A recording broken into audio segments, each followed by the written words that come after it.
to day three. Day three. Right, what we're going to be doing today is starting to get our indication, okay? So we've got our marker system in place and we have our scent ID, and hopefully you have done multiple short sessions of those last 2 days so that we really have a good marker system and we really have some scent ID that's starting to develop for our dogs. Again, this is something that you'll be working on over time. So if you join our online program, which you can join on the website, you'll be working on different exercises to increase the scent ID and to increase your marker system as well. So there's lots of information on our online courses to be able to develop your dog further as well. But back to our 5-day challenge. So today we're going to start to build up a freeze indication, and we're going to do this by what we call the peck method. So the peck method was developed by someone who worked with chickens, apparently, and they worked out how many times a chicken would peck something to be able to get a treat. And apparently it was about 300 times. We're not going to be doing 300 pecks with our dogs.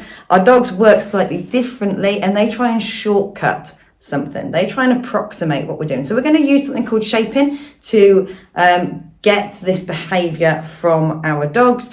And some of these things we're going to be using approximation as well. Okay, so what we are going to be doing is having our John Pod with our inert odor that is inside. Okay, so make sure the inert odor is inside there and make sure the hole is open so that loads of odor is coming out.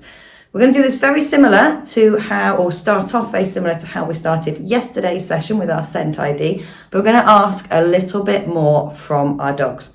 Now, this part of it may become a little bit difficult for you as handlers because you've got to be quiet at some point. And we've got to wait for our dogs to make the right decision, okay? A lot of the times when our dogs make the decisions and we mark what they're doing, they learn a lot quicker than by us keep on coaxing them and persuading them to do things. If they do it themselves and they work it out for themselves, then they learn things a lot quicker. So what we're going to be doing, we're going to do this in 2 parts, okay? So this is the first part that we'll be doing.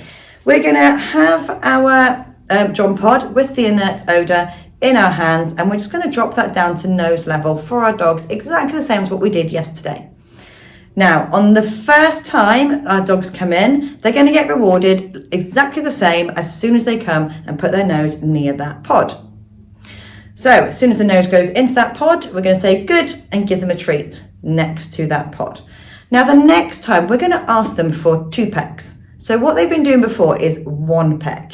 We're going to ask them for 2 pecks, okay? But we're not going to physically ask them. We're going to see if they can work it out for themselves. So we're going to hold the pod in exactly the same way, and your dog is going to approach that pod because they've known what they got yesterday. They're going to put their nose to that pod and then look back at you for the treat, because that is what has been happening. That's been the game for a long time for them. They're going to look back at you for that treat. At this point, you need to say nothing. I know it is really difficult because we want to encourage our dogs back. Some dogs learn quicker than others, so some of them may be in that pause session for ages. Some of them may be quick to like, oh my God, what can I do? And be going straight back to it. Doesn't matter. Keep quiet with your dogs. We don't want to command them back onto the odor. We want to let them work it out for themselves. So what you'll find your dog will do is they'll come over to the pod, they'll put their nose on for that 1 peck.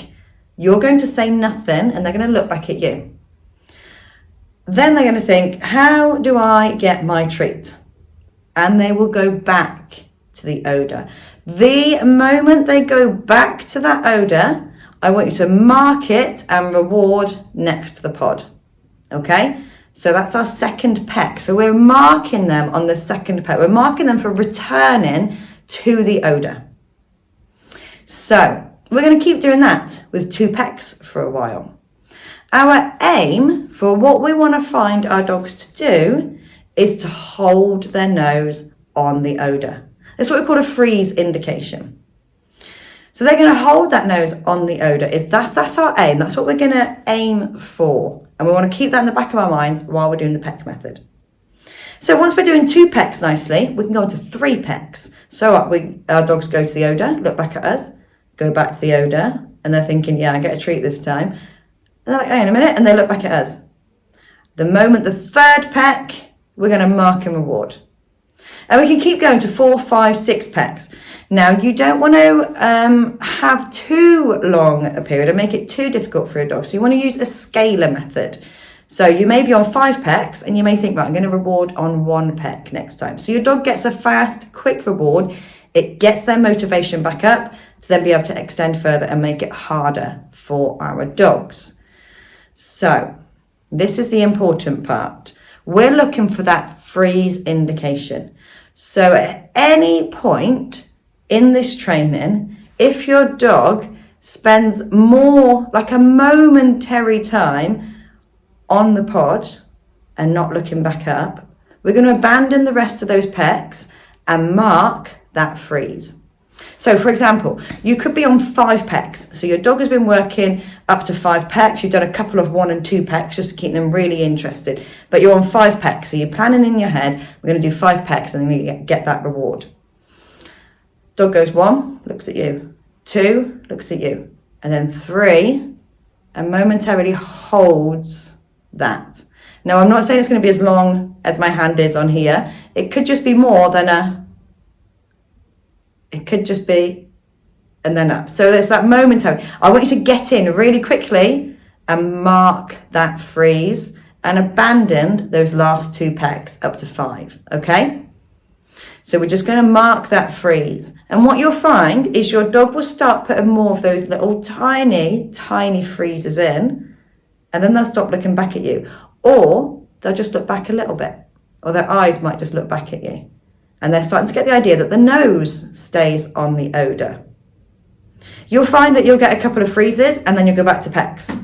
And then you'll get a couple of freezes and then back to pecks. But slowly the freezes are going to get more than the pecks. It's about your timing. And it's about not saying anything when the dogs are coming off. And you want them to naturally just go back there without us saying, go on, find it, or anything like that, okay? So our freeze is the thing we're looking for. And we're going to abandon those pecks, no matter what peck it is, if we get that tiny, tiny freeze. What our dogs are going to start to think is that they look back for the reward each time. They think, oh, it's easier, I just hold my nose here. That is because they are quite intelligent. They are quite intelligent beings. And they will start to think that instead of doing this, which is quite a lot of effort when you think about it. If they just hold their nose there, they're going to get a reward. So we want to start capturing those freezes. So that's the first part of what we're doing. We're going to go into the second part now.